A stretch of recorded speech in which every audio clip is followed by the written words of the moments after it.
ओम शांति। सभी बच्चे कैसे हैं? वाह, ये होता है प्यार। किसके साथ है? बाबा के साथ। कितना है? है अनंत। कितना प्यार है बाबा से, है ना। जहाँ बाबा पहुँच जावे बच्चे दौड़े दौड़े चले जाए, है ना। प्यार है ना। वाह, वंडरफुल बाप के वंडरफुल बच्चे। अच्छा, साकार के दिन याद करो जब सब अपने अपने कंबल लेके आते थे, अपनी बाल्टी लेके आते थे, हैं? सब अपनी अपनी व्यवस्था करके आते थे। जब उनको याद करोगे ना तो थोड़ी भी असुविधा लगेंगी ही नहीं, है ना।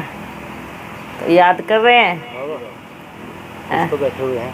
अच्छा, तो कंबल वाले बैठे हुए होंगे ना। कंबल वाले भी बैठे हैं।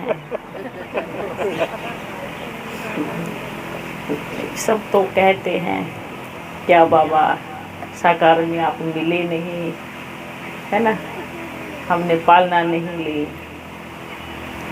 तो साकार की अवस्था कैसी थी, क्या थी, ये सोचा? सब बच्चे आते थे, अपना बैगेज तो लेके आते ही थे। बाबा वो तो भूल गए। याद दिला रहे हैं। ज़्यादा सुख सुविधा में आ गए हैं तो वो भूल गए हैं। आप सोचो, आप बच्चे जितना सोचते नहीं हो उससे ज़्यादा आपका प्रोग्राम हो जाता है ना। ये सिर्फ आपकी सोच है, और जिस दिन बाप की सोच चली जनसंख्या गिनी नहीं जाएगी। जिस दिन चली, बाबा ने कहा आप अपने बच्चों को संभालो, है ना। बड़ा गेट खुल गया। लेकिन जब बाप के आएंगे तो क्या करेंगे? छोड़ छोड़ के चले जाएंगे? हैं? क्योंकि बाप के हजारों में नहीं आएंगे ना, लाखों, इसमें आएंगे, करोड़ों में, लाखों में आएंगे। पहले लाखों में आने दो, है ना। संभालने के लिए। करोड़ों में बाद में देखते हैं ना। पहले देखो बच्चे, जहाँ बड़ी दिल है ना वहाँ हजूर हाजिर है, और जहाँ मजबूत वाला संगठन है ना वहाँ बाप बच्चों की मदद करने के लिए स्वयं हाजिर हो जाते हैं। संगठन में तू मैं या डिस्टरबेंस करना एक दो को, तो वहाँ बाप की मदद कैसे मिलेंगी, है ना। तो हमारा संगठन कैसा होना चाहिए, संगठन की ताकत कैसे होनी चाहिए,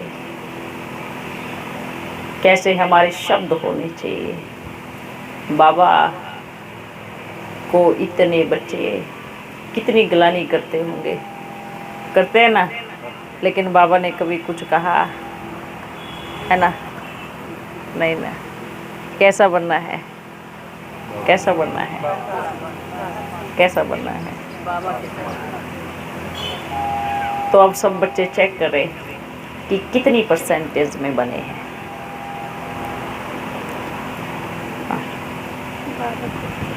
कितनी परसेंटेज में हम आपस में, क्योंकि सतयुग आ रहा है ना, सतयुग में सब एक भाषा, एक मत, एक राज्य है, और बहुत प्रेम होगा, प्यार होगा।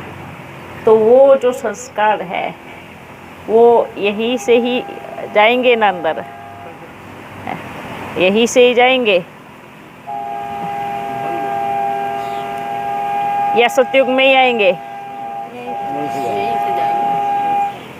बाप आया है बच्चों को हीरा बनाने के लिए, तो क्या करना है, क्या करना है?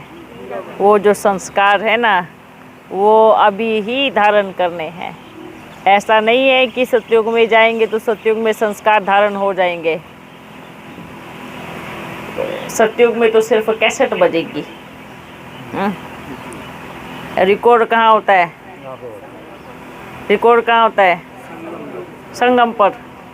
कैसेट कहाँ बजती है? सतयुग में पूरा कल्प बजती है, पूरे 5000 कल्प बजती है। तो अब क्या करना है? आत्मा की जो कैसेट जो बीच बीच में कभी कभी डिस्टर्ब हो जाती है ना, फंस जाती है, तेरे मेरे में अटक जाती है, फंस जाती फंस जाती है ना, आवाज़ नहीं निकलता, और निकलता है तो तोड़ फोड़ करता है बड़बड़ाती है ना। ये तो निकलता ही नहीं, जब मुंह सूज जाता है, और जब निकलता है तो कुछ भी बोलते हैं। क्योंकि ड्रामा बड़ा कल्याणकारी है, ठीक है। ये संगम क्या है? सीख भी रहे हैं ना, है ना। कुछ गलती होती है तो फिर उसको क्या करते हैं, बोलते हैं ना, गिरेंगे नहीं तो उठने का अनुभव कैसे होगा, है ना। जब गिरेंगे ही नहीं, लगेगी ही नहीं, तो उठने का अनुभव कैसे होगा। तो क्या करना है? अनुभूति जरूरी है। जैसे जिसको प्यार होता है तो किसका अनुभव होता है? बाबा से प्यार का अनुभव होता है ना। बिना अनुभव के कौन आएगा, कौन ठहरेगा, कौन रुकेगा। तो ऐसे ही अगर हमसे थोड़ा भी ऊपर नीचे होता है तो ये सोचना है, क्या सोचना है कि अगली बार मैं और बहुत अच्छा करूँगा, है ना। जैसे शुरू में भी जब कोई वाहन चलाते हैं तो गिरते हैं ना। अगर आप साइकिल चलाओगे पहली बारी, एक दो बार लगेंगे, गिरेंगे, फिर क्या करेंगे? फिर उठेंगे, फिर चलेंगे, ठीक है। तो अब क्या करना है? क्या करना है? अगली बार और बहुत अच्छा करना है। लेकिन अच्छा करने से पहले हमारे अंदर सुनने की भी शक्ति होनी चाहिए। ऐसा नहीं कि सुनाते जाओ, और जब सुनने की बारी आवे तो क्या बोलो, मैं नहीं जानता, मैं सुनूंगा ही नहीं, मैं आपकी बात ही नहीं मानूंगा, मैं आपकी बात क्यों मानूं। ऐसा नहीं होना चाहिए। ये संस्कार अच्छा नहीं है। ये संस्कार खुद भी दुखी करता है और दूसरों को भी दुख देता है। तो और हम है कौन? बारी बारी बाबा क्या बोलते हैं? सुख दाता बाप के सुख देने वाले। और हमारे शब्दों से किसी को दुख पहुंचे तो ऐसा लगेगा। तो जब भी प्रोग्राम करते हैं तो जो अनुभवी है उनका भी सलाह लेना है, ठीक है। व्यवस्था अच्छा देखना है। लिस्ट बनाओ, कहाँ से कितने बच्चे आ रहे हैं, लिस्ट बना करके रखो, फिर उनकी व्यवस्था करना देखो, है ना। इसलिए बाबा क्या बोलते हैं? बच्चे बोलते बाबा उधर आओ, उधर आओ, उधर आओ। बाबा बोलेंगे आएगा, आने से क्या होगा, बुलाने से क्या होगा। इतना व्यवस्था भी तो होना चाहिए, क्योंकि बाप जहाँ जाता है अकेला नहीं जाता, है ना। आप बाबा को ही बुला रहे हो, बाबा की कुछ लाइन लगी है, उसका क्या होगा, है। ऐसा नहीं कि हमें तो बाबा से मतलब है, बस बाबा कहीं अकेला जाने वाला नहीं है। इसलिए हर एक बच्चा सोच के रखे, जहाँ मेरा बाबा जाएगा पीछे पीछे पीछे पीछे लंबी क्यों आएगी। तो भविष्य में जो भी बाबा मिलन की तारीख मांगता है, तिथि मांगता है, तो ये सोच करके मांगना कि बाप के पीछे बाप के बच्चों की बड़ी लाइन है और उस लाइन की रुकने की भी व्यवस्था होनी चाहिए। उस लाइन के लिए भोजन भी होना चाहिए। ऐसा नहीं जो सामने है बस हम उसको ही देखेंगे, जो पीछे हैं उनको ध्यान ही नहीं देंगे। हाँ, ठीक है बच्चों, याद रहेगा सबको? पक्का? तो हमें क्या करना है बच्चों? आप जहाँ पर भी कराओ, बाबा आया ही है हर एक बच्चे को मिलने के लिए, बांडेली माताओं को मिलने के लिए, जहाँ कोने कोने में छुप के बैठी है, नहीं पहुँच पाती, उनसे मिलने के लिए, ऐसे बच्चों से मिलने के लिए जो जगह जगह भटक के थक गए हैं और बोलते हैं अब हम कहीं नहीं जाएंगे क्योंकि हम बहुत थक गए, ऐसे बच्चों से मिलने के लिए, है ना?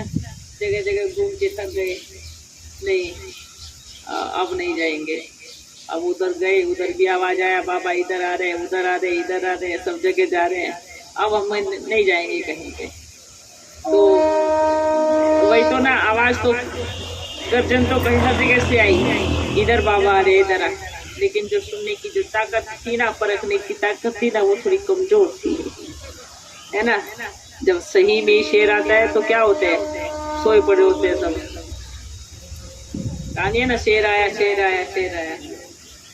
अब देखो बाबा आया है तो इतनी हमारे अंदर पहचानने की ताकत, क्योंकि बाप को कैसे पहचानेंगे? प्यार से, जितना बाप से प्यार होगा ना, ऐसे ही बाप को पहचान सकते।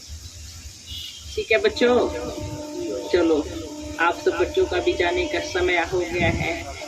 आप सब बच्चों का समय को ध्यान रखते हुए,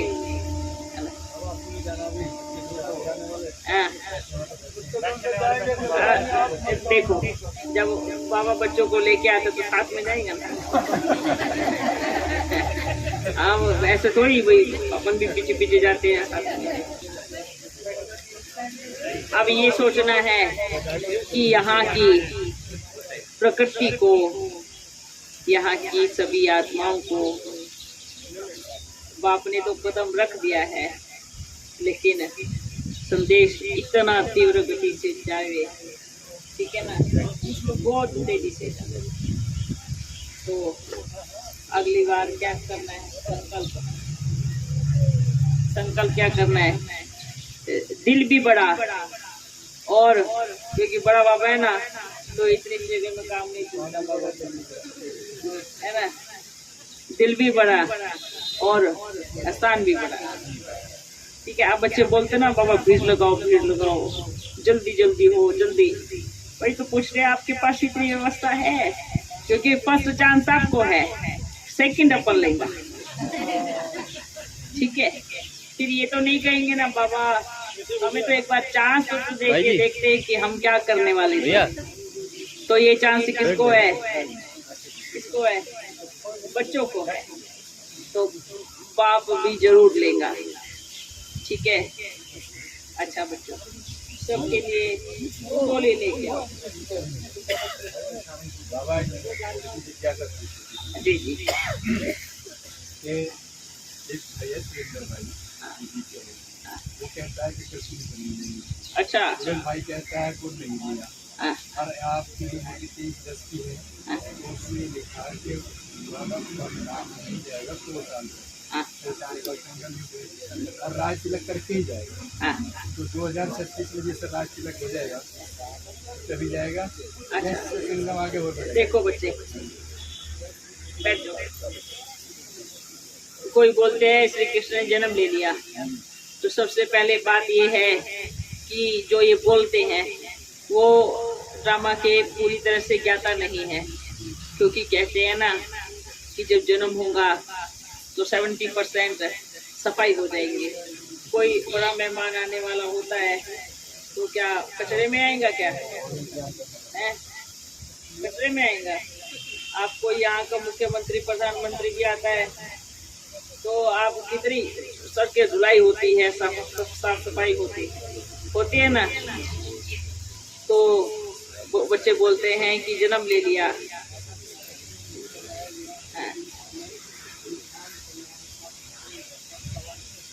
हाँ बताओ। और बोल रहे हैं जब श्री कृष्ण का जन्म हुआ तो कहीं कहीं कोई दिया जल रहा था। इसका अर्थ पता क्या है? कहीं कहीं किसी कोने में दिए, अर्थात आत्मा रूपी दिए, बाकी सब परम धाम की यात्रा में। तो आप बताओ जन्म कैसे लेना? पहले तो सफाई होंगी ना, तो उनको समझाना, जो भी बच्चा है उनको बोलो, याद में बड़ा अच्छा जवाब मिलेगा। ठीक है, याद रहेंगी ना तो जवाब भी बड़ा पावरफुल मिलेगा।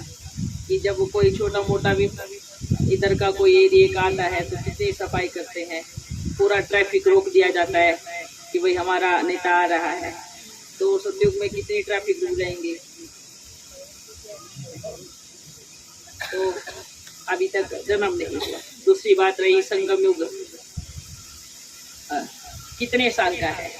देखो बच्चे, सिर्फ इतना सोचो आप बच्चों के लिए कि संगम 100 साल का है। ठीक है, संगम को बस बच्चे 100 साल तक ही देख सकते हैं, बाकी का जो समय है वो बच्चे नहीं देख सकते। ठीक है, बाकी के समय का छोड़ दो। संगम युग 100 वर्ष का है।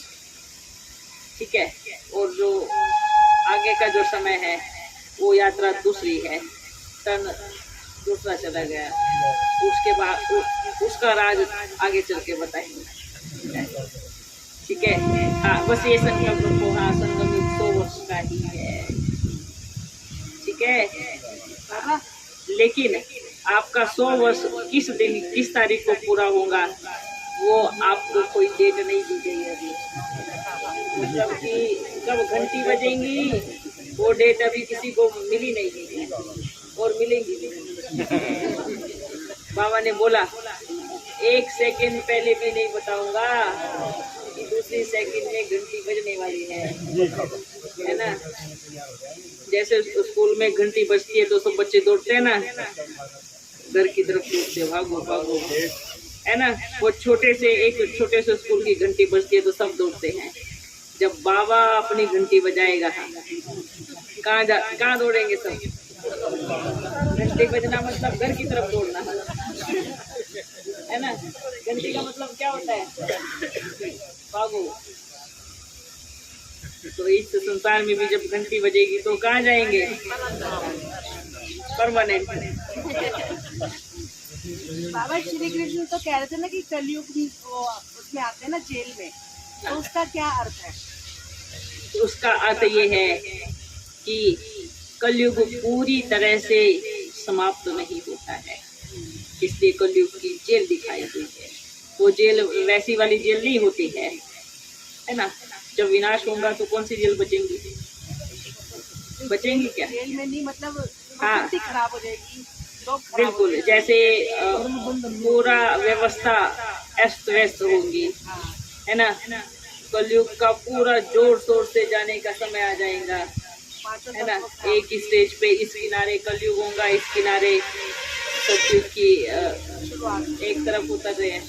तो वो जो थोड़ा सा जेल दिखाया है ना, थोड़ा समय का, बस वही दिखाया है कि जेल में हुआ। अर्थात उस समय कलयुग पूरी तरह से, कलयुग की जेल पूरी तरह से खत्म नहीं हुई, पूरी तरह से नहीं। 111 से शुरू होता है, जब राज तिलक होता है तब से 111 से शुरू होता है। ठीक है ना। ऐसे तो बच्चे बहुत सारे राज हैं, बाप बैठ जावे तो 1-2 रोज कहाँ निकल जावे मालूम ही नहीं पड़ेगा, है ना। तो आप बच्चों के समय का भी बाप ध्यान रखते हैं। तो बाबा के पास तो इतनी पोटलियाँ हैं कि आप के पेट में हजम होंगी ही नहीं। बाबा को मालूम पड़ गया ना बच्चों को कितना खुराक है, तो उसके अनुसार देते हैं। आओ देखो, साकार में भी सब पेपर में निकला, ये दादा बूढ़ा हो गए, इनको 116,108 आनी चाहिए, है ना। पहले दादों को कोई जानता नहीं था, लेकिन जैसे पेपर में गया तो सब जानने लगे ना, सबको मालूम पड़ गया हाँ एक लक्की दादा भी है। तो ये नहीं सोचना है फ्री में एडवर्टाइजमेंट हो रही है, फ्री में न्यूज चल रही है, तो बहुत अच्छी बात है ना। आप बोले वो अलग बोलते हैं, पर आप दिल से समझो कि हम एक हैं, ठीक है। और जो बोलते हैं ना, जो हमारे काम की चीजें हम वही तो उठाएंगे ना। अब आप मेले में जाते हो तो मेले में तो बहुत सारी चीजें होती हैं, आप लोगे क्या क्या लोगे? जो आपको जरूरत है, जो आपके काम की चीज है वो लो, है ना? वही होता है ना? है। हाँ। अच्छी बात है। कितनी अच्छी बात है। तो जैसे बोलते हैं ना, मेला लगता है, मेले में हमें जो जरूरत होती है, जितनी की जरूरत होती है, जितनी हमारी क्षमता होती है, हम उतना ही सामान उठाते हैं ना। तो आप बच्चे जब सुनने जाते हैं तो आप जो आपके सुनने की नहीं है, जो आपके काम की नहीं है, उसको सुनो ही नहीं, और जो आपके काम की चीजें हैं वो सुनो, है ना? बाबा ने तो नहीं कहा ना कि कभी आप अलग अलग हो, तो उसकी प्रत्यक्षता कौन कर रहे हैं? तो ये तो वही हो गया ना, बाबा को भूल गए और रोज किसको याद कर रहे हैं? माया। माया इस रूप में आई है, माया उस रूप में आई है। बाबा को याद करो, माया भाग जाएंगी।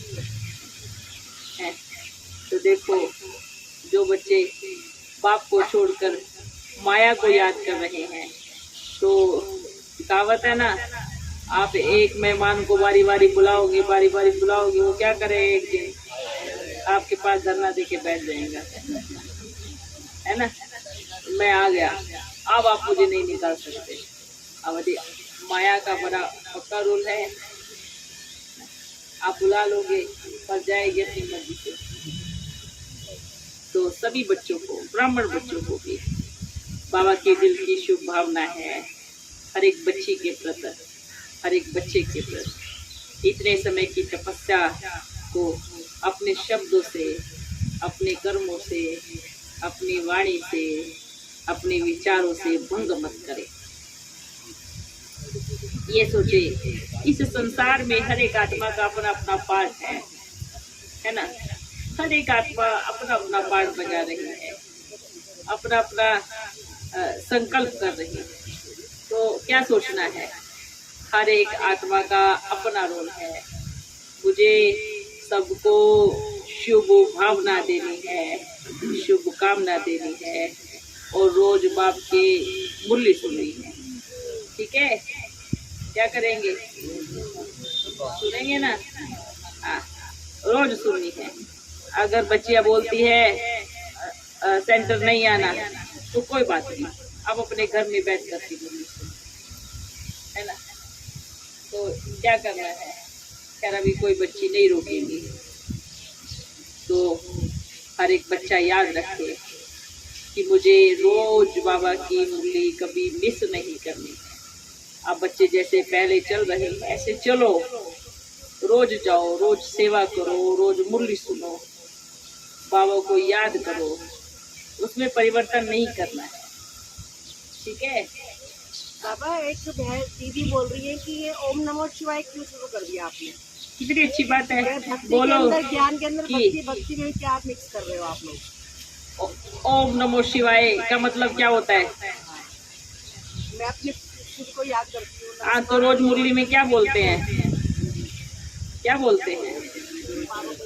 रूहानी बच्चों की, रूहानी बाप दादा को बड़ा मीठा मीठा याद किया, तो वो ओम नमो शिवाय है। तो फिर उसको बस भक्ति मार्ग का बोल रहे हैं। हाँ, वो समझने सोचने की फर्क है।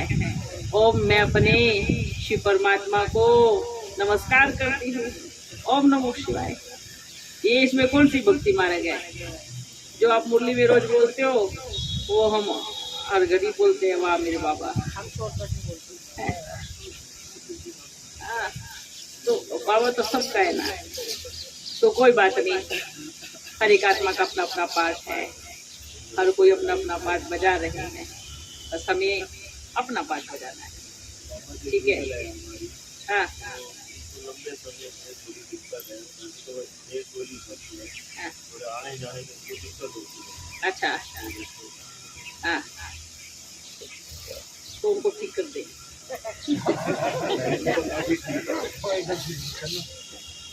अच्छा, नहीं देखो बच्चे, ये आत्मा का एक छोटा छोटा मोटा हिसाब किताब होता है। तो इसमें हमारे मन की शक्ति ज़्यादा काम करती है।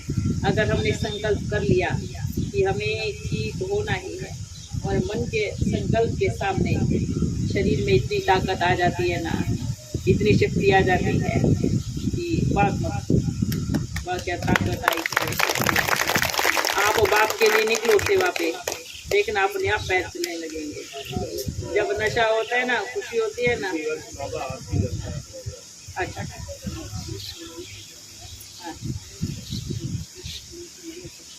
हाँ, माया भी किस पे वार करती है? किस पे वार करती है? जो कमजोर होते हैं। और शरीर की बीमारी भी किस पे वार करती है ना। एक बार डॉक्टर ने बोल दिया कि आप कभी चल नहीं सकते, तो मन में बिठा लिया कि मैं कभी चल नहीं, जो चल रहे थे वो भी है ना। तो ये मन में आज सब बीमार है, शरीर से नहीं है, इससे